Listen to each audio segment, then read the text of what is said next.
Subscribe now and press the bell icon. Never miss an update. Hello students, आज की class में हम लोग कुछ यूनिक क्वेश्चंस डिस्कस करने वाले हैं टाइम एंड वर्क के। यहाँ पे जो भी क्वेश्चंस हम लोग डिस्कस करेंगे थोड़ा सा यहाँ पे अलग पैटर्न हम लोग फॉलो करने वाले हैं। तो देखिएगा आज की क्लास का पहला क्वेश्चन। देखिए क्या बोला गया इस क्वेश्चन में। बोला गया है ए एंड बी, यानी कि दो लोग हैं ए एंड बी एंड सी, है ना। तो बी एंड सी भी है। तो ए एंड बी को टाइम यहाँ पे दिया हुआ है कितना है 12, और बी एंड सी का दिया हुआ है कितना 16। तो ये टाइम दिया हुआ है। तो ए एंड बी के लिए 12 है, बी एंड सी के लिए 16 है। ये किसी वर्क को कंप्लीट कर रहे हैं। तो 12 और 16 का एलसीएम लेंगे तो कितना जाएगा 48। इफिशियंसी निकालें तो इफिशियंसी यहाँ पे क्या आ जाएगी, ए एंड बी के लिए 4 और बी एंड सी के लिए क्या आ जाएगी 3। अब देखिए 4 जो है वो ए एंड बी की इफिशियंसी है और 3 बी एंड सी की इफिशियंसी है। यहाँ से ए बी सी की हम इंडिविजुअल इफिशियंसी नहीं निकाल सकते हैं। तो क्या करेंगे, आगे देखिए क्वेश्चन में क्या बोला गया है। बोला गया if A work for 5 days, यानी ए जो है वो 5 दिन के लिए काम करे, and B work for 7 days, B जो है वो 7 डेज के लिए वर्क करे, and C complete remaining work in 13 days. Then उसके बाद सी जो है वो 13 डेज के लिए वर्क करेगा तो टोटल वर्क कंप्लीट हो जाएगा। तो कहने का मतलब ये है कि ए 5 दिन तक काम करे, उसके बाद बी 7 दिन तक काम करे, और फिर जो काम बचेगा उसको सी कंप्लीट कर सकता है 13 डेज में। तो जाके ये टोटल वर्क यानी कि 48 वर्क कंप्लीट हो जाएगा। अब इसी चीज को हम इस तरीके से भी लिख सकते हैं कि ए और बी को अगर हम साथ में काम कराएं तो ए 5 दिन तक काम करता है और उसके बाद बी 7 दिन तक काम करता है। तो ए और बी को अगर साथ में काम कराएं तो ए और बी साथ में अगर 5 दिन तक काम करें तो ए का 5 दिन तो कंप्लीट हो गया, और बी को 7 दिन काम करना था तो 7 में से 5 दिन कंप्लीट हो गया, यानी बी को 2 दिन और काम करना है, बी को 2 दिन और काम करना है। अब बी को 2 दिन हम अकेले काम नहीं कराएंगे, बी को 2 दिन काम कराएंगे हम लोग सी के साथ, यानी बी प्लस सी 2 डेज। अब देखिए तो ए प्लस बी 5 डेज तक वर्क करेंगे तो ए का 5 दिन हो गया खत्म। अच्छा, बी का 5 दिन यहां से आ गया, और बी प्लस सी 2 डेज, तो बी का 2 दिन यहां से आ गया, तो बी 5 दिन यहां काम किया 2 दिन, यानी बी का 7 डेज हो गया कंप्लीट। सी ने यहाँ पे 2 डेज वर्क कर लिया और सी को कंप्लीट करना था यहाँ पे 13 डेज, तो 2 डेज तो यहाँ पे हो गया, तो सी को और यहाँ पे काम करना पड़ेगा 11 डेज। ठीक है, तो ये जो टाइम क्वेश्चन में दिया हुआ है इसी टाइम को हम इस तरीके से भी लिख सकते हैं। ठीक है, अच्छा अब ए एंड बी मिलके 5 दिन तक काम करें तो कितना काम करेंगे देखिएगा। तो ए एंड बी की एफिशिएंसी कितनी है 4, तो 4 × 5 वर्क होगा। फिर बी एंड सी मिलके 2 दिन काम करेंगे तो बी एंड सी की एफिशिएंसी कितनी है 3, तो 3 × 2 वर्क होगा। और फिर कौन वर्क करेगा सी 11 डेज तक। तो सी की एफिशिएंसी पता नहीं है तो सी की एफिशिएंसी सी रहने देते हैं, तो यहाँ पे क्या हो जाएगा 11 × सी।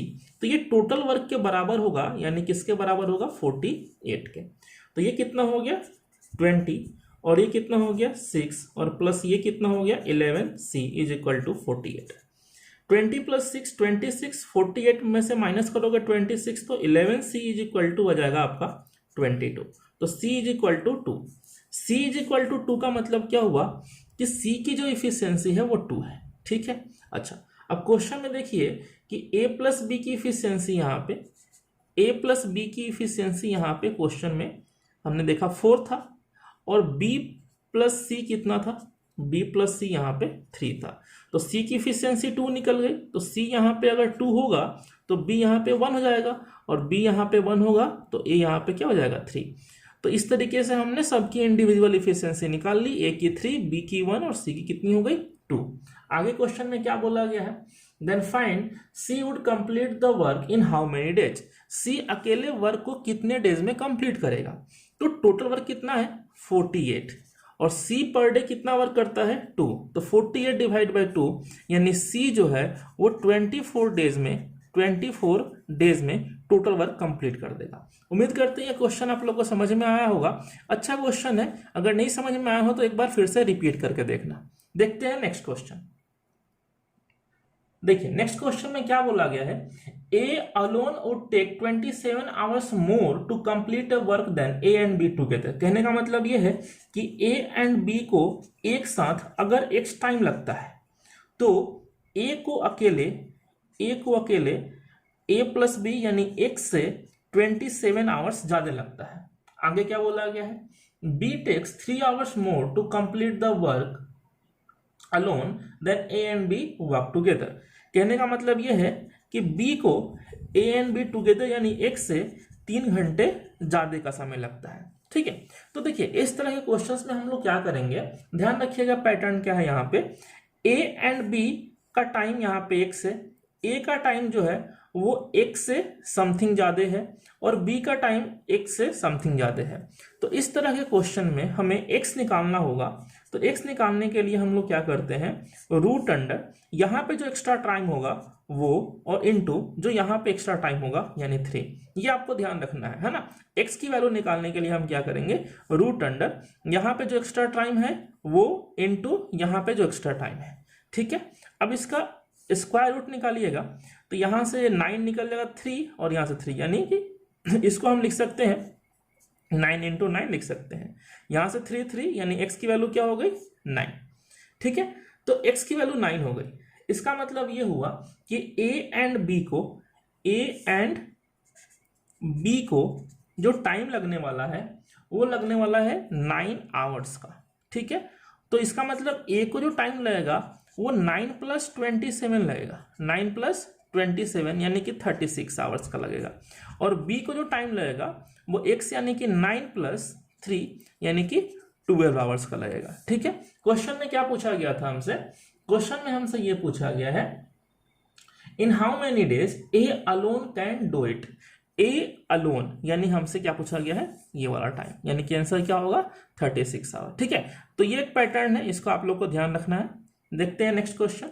देखिए नेक्स्ट क्वेश्चन में प्रीवियस क्वेश्चन जैसा ही है, क्या बोला गया है, A and B alone complete a work in 12 and 3 more days respectively then A and B। कहने का मतलब ये है कि A एंड B को अगर x डेज का टाइम लग रहा है तो A एंड B को अकेले यहाँ पे A को लग रहा है x + 12 डेज का टाइम और B को लग रहा है x + 3 डेज का, है ना।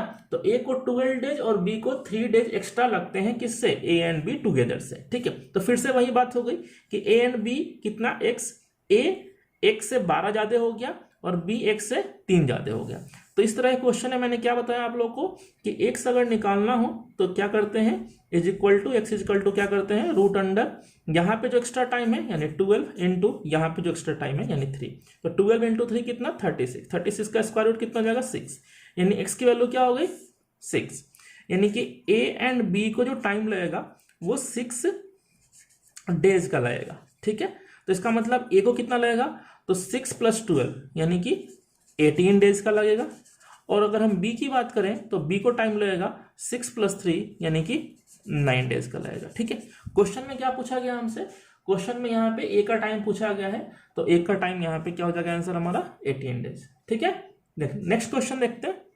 नेक्स्ट क्वेश्चन में क्या बोला गया है, बोला गया 3 typist A, B and C have to type 368 page.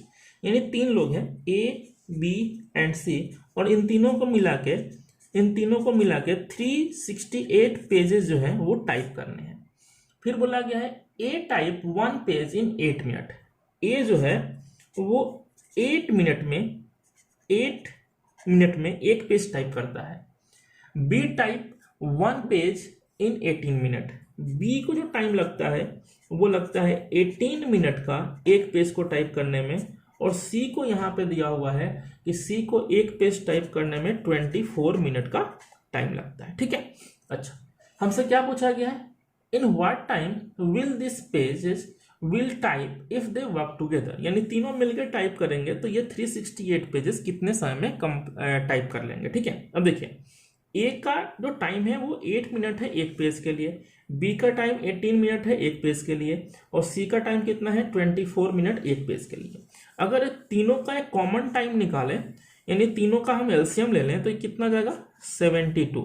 तो 72 यहाँ पे टोटल वर्क नहीं लेना है, क्योंकि टोटल वर्क तो 368 पेजेस वो तो पहले से दिया हुआ है। तो ये 72 मिनट एक कॉमन टाइम निकल के आ रहा है, जिस टाइम में हम बोल सकते हैं कि ए जो है, ए की अगर बात करें तो ए 8 मिनट में एक पेज टाइप करता है तो 72 मिनट में ये 9 पेजेस टाइप करेगा। बी की अगर हम बात करें तो 18 मिनट में एक पेज टाइप करता है तो 72 मिनट में ये 4 पेज टाइप करेगा। और सी की अगर हम बात करें तो 24 मिनट में एक पेज टाइप करता है तो 72 मिनट में ये 3 पेज टाइप करेगा। ठीक है, अब तीनों अगर मिलकर टाइप करें, तीनों अगर मिलकर टाइप करें तो मैं बोल सकता हूं कि 9 4 13 3 यानी कि 16 पेजेस टाइप करने में इनको 72 मिनट का टाइम लगेगा। यानी तीनों मिलकर टाइप करें तो 72 मिनट में ये लोग कितने पेज टाइप कर सकते हैं? 16 पेजेस। यानी 16 पेजेस को टाइप करने में 72 मिनट का टाइम लगेगा अगर तीनों मिलकर वर्क करें। बट क्वेश्चन में कितने पेज टाइप करने हैं? 368। तो भाई 16 पेजेस के लिए अगर 72 मिनट का टाइम लगेगा तो 368 पेजेस के लिए कितना टाइम लगेगा, ये आपसे पूछा गया है। तो हम क्या कर सकते हैं? क्रॉस मल्टीप्लाई कर सकते हैं। क्रॉस मल्टीप्लाई हम करते हैं यहाँ पे, तो 368 इंटू कितना 72 डिवाइड बाई कितना 16। ठीक है, तो इसको हम लोग सॉल्व करते हैं। देखिए 16 टू जा कितना हो जाएगा 32 और 16 3 जा 48 यानी कि 23 इंटू कितना करना है 72। तो 3 इंटू 2 कितना हो गया 6, 7 इंटू 3 21 और 2 इंटू 2 4 तो 25 5 हो गया। कैरी 2 7 इंटू 2 14 और 2 कितना हो गया 16 1656। ये 1656 यहाँ पे मिनट लगेगा अगर ये सब मिलके टाइप करें। ठीक है, तो उम्मीद करते हैं आप लोग को ये चीजें समझ में आ गई होंगी। देखते हैं नेक्स्ट क्वेश्चन। चलिए नेक्स्ट क्वेश्चन देखते हैं क्या बोला गया है। यहाँ बोला गया PQR are 3 typist working together can type 216 pages in 4 hours. देखिए 3 लोग हैं, P है, Q है, R है, ये तीनों मिलकर टाइप करते हैं। कितने पेज टाइप करते हैं 216 पेज। कितने घंटे में 4 घंटे में।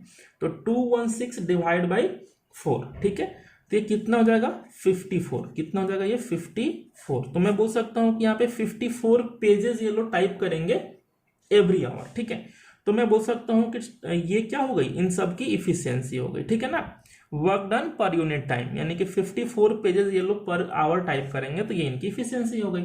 आगे क्या बोला गया है, in 1 hour R can type as many pages more than Q as Q can type more than P. कहने का मतलब ये है कि 3 लोग हैं, P है, Q है, R है।